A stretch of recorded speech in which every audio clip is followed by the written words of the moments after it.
C'était donc Live to Experience avec When We Shall Touch. Donc si ça vous a plu, sachez que nous n'avons pas l'album de Live to Experience à la médiathèque, mais nous avons tout de même l'album solo de Josh T. Person. N'hésitez pas à venir l'emprunter si jamais ça vous avait plu.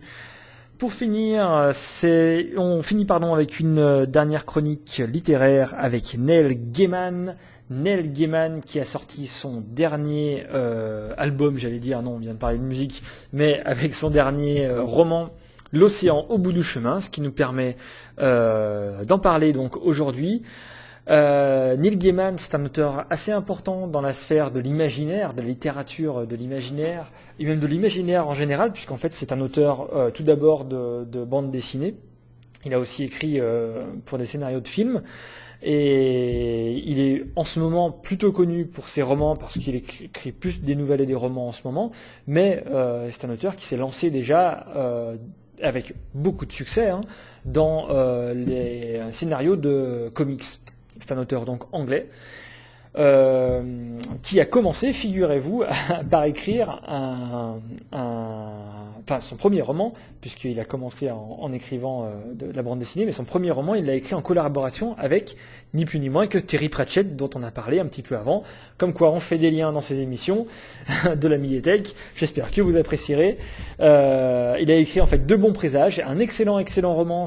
D'ailleurs, nous ne l'avons pas à la médiathèque. Il faudrait peut-être que j'y remédie.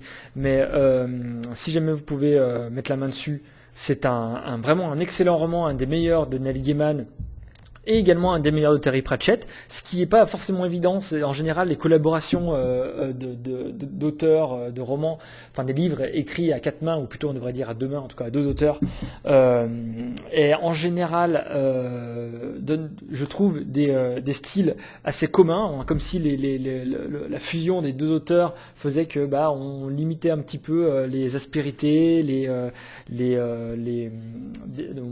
évitait de trop tirer la couverture à soi, et qu'au final on a un style un petit peu impersonnel, ce qui n'est pas du tout le cas ici. Donc un excellent roman de bon présage, je vous conseille de le lire, mais c'est pas ce dont on va parler tout de suite. Donc Neil Gaiman, il publie ce roman en 90, mais avant ça, il a essayé, comme Terry Pratchett d'ailleurs, de publier. Il n'y est pas arrivé en tout cas de vivre de sa plume tout de suite. Il a fait donc des piges en tant que journaliste, donc comme notre ami Terry Pratchett, pensant que ça allait lui donner un carnet d'adresses pour être publié ensuite chez des éditeurs. C'est pas vraiment ce qui s'est passé. En fait, la façon de se mettre le pied à l'étrier dans la publication de livres, c'est faite par la lecture de Swamp Thing d'Alan Moore. Swamp Thing, c'est un comics d'horreur assez fameux aux États-Unis, parce que c'était une des premières grandes œuvres de Alan Moore. On en reparlera de Alan Moore, je pense, très bientôt, un scénariste de comics extrêmement important et dont l'œuvre dépasse largement son travail dans les comics. Pour faire vite, il a écrit Watchmen et V pour Vendetta notamment. Il y a eu des adaptations, donc peut-être que vous les avez vues. Bref, Neil Gaiman prend contact avec Alan Moore. Ils ont des échanges épistolaires assez intenses, puisque Alan Moore va lui expliquer un petit peu, lui donner des conseils en tout cas pour écrire des scénarios de comics. C'est ce qui va mettre un petit peu le pied à l'étrier de Neil Gaiman, qui va proposer ni plus ni moins que son grande œuvre, en tout cas dans les comics, qui est Sandman. Sandman, c'est une bande dessinée. On l'a pas à la médiathèque, tout simplement parce que c'est une bande dessinée un petit peu hermétique, parce qu'elle demande déjà c'est du comics, et du comics qui au départ était un peu underground, donc ça demande quand même d'être très intéressé par les comics pour y aborder, mais c'est une œuvre excellente, très dense, très sur l'imaginaire. C'est quelque chose vraiment qui va très très loin dans le travail sur l'imaginaire. C'est ce qui va mettre le pied un petit peu à l'étrier de Neil Gaiman dans le monde de l'édition.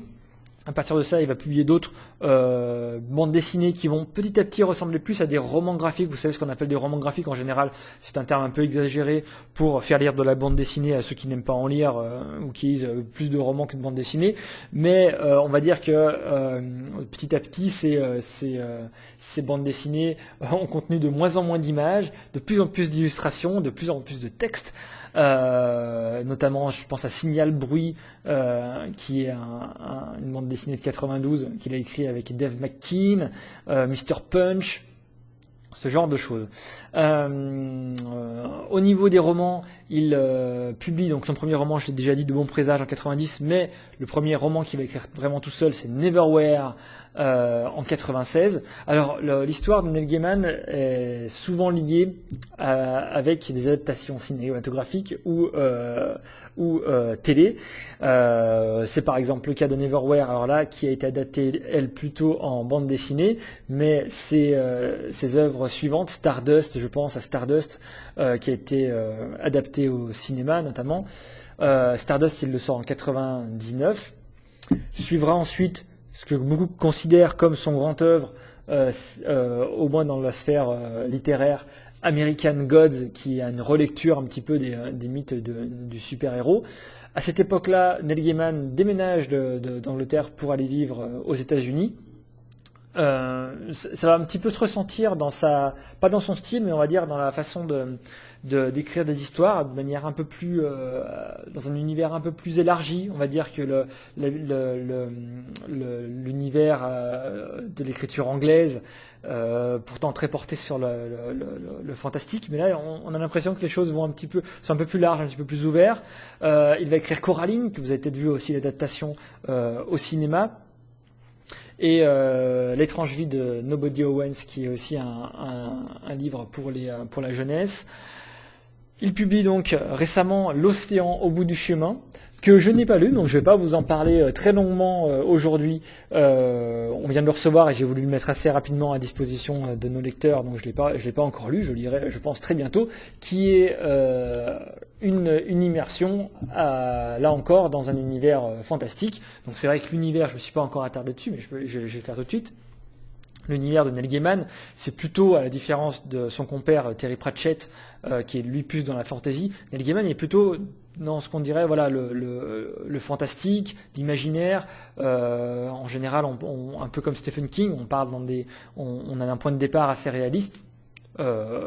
Comme là, L'Océan au bout du chemin, on a une famille qui vit dans une maison au bord d'un lac et qui vont découvrir un monde absolument immense dans ce bout des temps qu'il y a au bout du chemin. C'est tout à fait à la dimension, je dirais, de l'imaginaire de Neil Gaiman, qui en général aime partir d'une situation réelle pour ouvrir des portes vers des mondes fantastiques, vers où c'est souvent le personnage qui va vers un monde fantastique plutôt que le monde fantastique qui va pénétrer qui va pénétrer le personnage, comme c'est plutôt le cas d'ailleurs dans Stephen King. Donc ce serait plutôt l'inverse de Stephen King, dont les intrusions du fantastique se font dans la vie du personnage, c'est plutôt le personnage qui va aller mettre un pied dans des mondes fantastiques. C'est le cas de L'Océan au bout du chemin.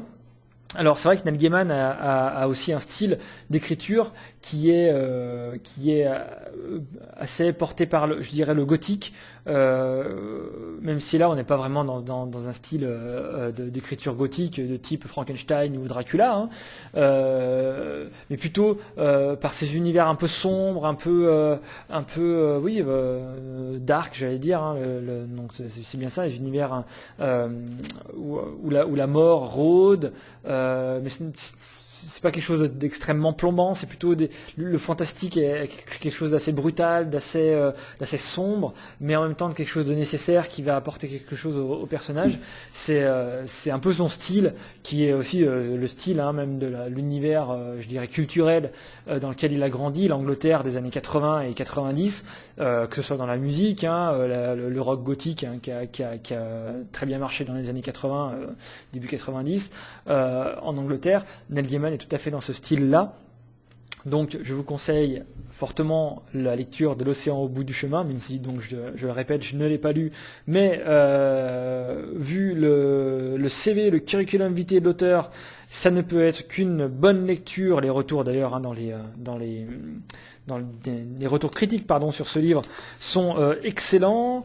Donc c'est paru au Diable Vauvert. Vous pouvez l'emprunter au rayon fantastique. L'océan au bout du chemin de Neil Gaiman.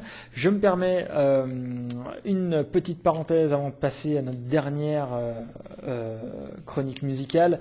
Vous le trouverez sur Internet. Neil Gaiman a publié une intervention très intéressante sur le rôle des bibliothèques. Voilà, on va prêcher pour notre propre paroisse.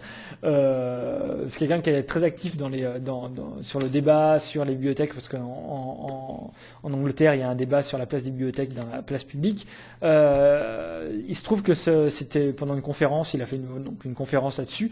Cette conférence a été publiée au Diable Vauvert aussi, mais pas en version papier, en tout cas je crois pas. En tout cas elle est disponible gratuitement sur Internet, sur le site du Diable Vauvert. N'hésitez pas à aller y jeter un coup d'œil, c'est 3-4 pages, c'est excellent, c'est très bien construit, et ça peut donner une idée du débat qu'il y a actuellement, on va dire dans le monde anglo-saxon, sur les bibliothèques. Voilà. On passe tout de suite à la dernière chronique musicale avec, là encore, un album que nous n'avons pas à la médiathèque, mais je dirais plutôt que c'est un album que nous n'avons pas encore à la médiathèque. C'est un titre du dernier album de Faith No More. Alors, on arrive là dans des univers un petit peu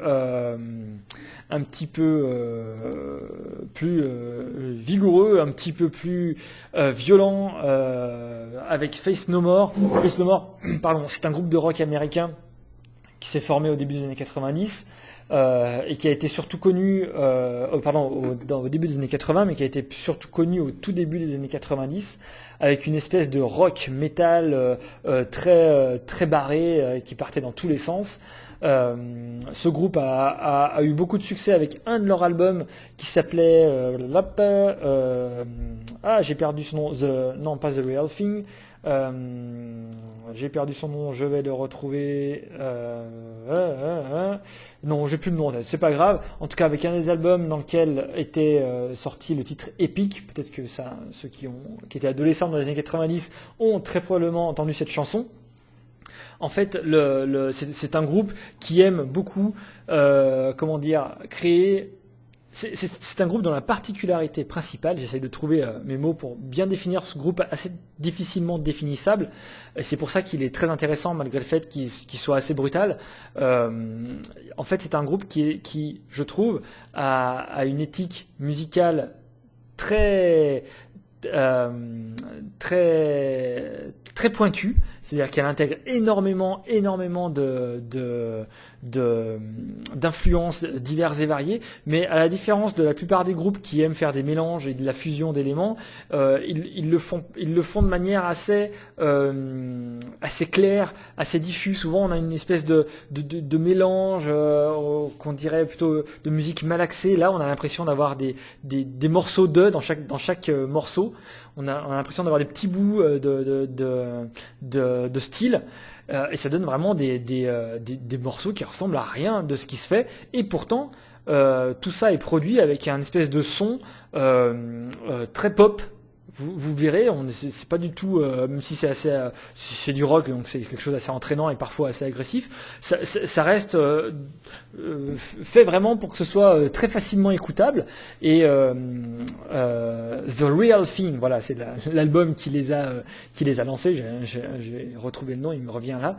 Il a été publié en 89. Et en fait, cet album voit l'arrivée de Mike Patton, c'est leur chanteur. Avant ça, ils avaient sorti 2 albums avec un chanteur différent. Et Mike Patton vient avec une voix absolument ahurissante, tout simplement parce qu'il arrive à faire tous les styles. Il arrive à faire tous les styles. Un morceau, il pourra vous faire un morceau crooner dans des Faith No More, des morceaux qui sont vraiment, on dirait du crooner. Le morceau d'après, ce sera des voix de death metal complètement violentes et gutturales. Et puis le morceau d'après, il reviendra avec une voix d'opéra. Enfin, c'est un chanteur vraiment exceptionnel qui, même si vous n'êtes pas très porté sur le rock, il faut poser une oreille sur la voix de Mike Patton. Quoi qu'il arrive, ce groupe Faith No More va sortir un ensemble d'albums, Angel Dust, un de leurs plus connus probablement albums en 92, puis King for a Day, Fool for a Lifetime, et le dernier album qui est assez révélateur de l'humour d'ailleurs de Faith No More, qui s'appelle Album of the Year, donc l'album de l'année, et qui voit en fait la fin de Faith No More à ce moment-là. On est en 97. Bon, fini Faith No More après ça.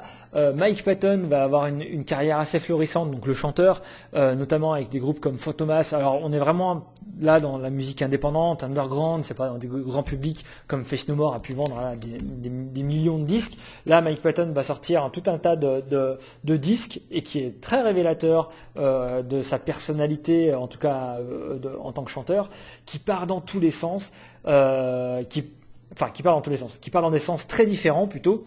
Il va notamment faire un disque de chansons populaires italiennes, un disque de reprise de chansons populaires italiennes des années 50-70, 50 et 60. C'est complètement étonnant.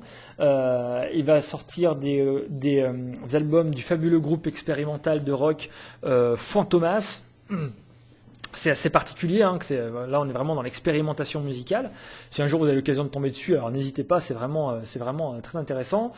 Et il se trouve que le groupe Faith No More va se reformer au départ uniquement pour faire des tournées, comme c'est un petit peu la mode pour tous les groupes qui se sont arrêtés dans les années 90. Quoi qu'il en soit, ils font une tournée. Au début, il n'est pas question d'album. Ils disent même en 2011 que jamais il n'y aura de retour, en 2012, que jamais il n'y aura de retour de Faith No More. Et pourtant, on apprend que Faith No More sort un nouvel album. Donc je l'ai pas encore écouté pour l'instant, mais ils ont proposé déjà un titre sur Internet. Je vous le propose donc maintenant. L'album sera acheté très prochainement. Il est déjà d'ailleurs commandé. Vous pourrez l'écouter ici à la médiathèque. Quoi qu'il en soit, je vous laisse avec Faith No More et son titre Super Heroes. Voilà, merci d'être resté jusqu'au bout de cette 4e émission de la médiathèque de Chaponneau. Nous vous souhaitons une bonne journée, une bonne soirée, une bonne matinée, suivant le moment où vous écoutez ce podcast. Je vous dis donc à dans 2 semaines, probablement qu'on parlera plutôt de bande dessinée à ce moment-là, parce que ça fait un moment qu'on n'en a pas parlé, et que j'en ai plein qui sont arrivés à la médiathèque. Je vous laisse donc avec Faith No More, et je vous retrouve dans 2 semaines. Adios.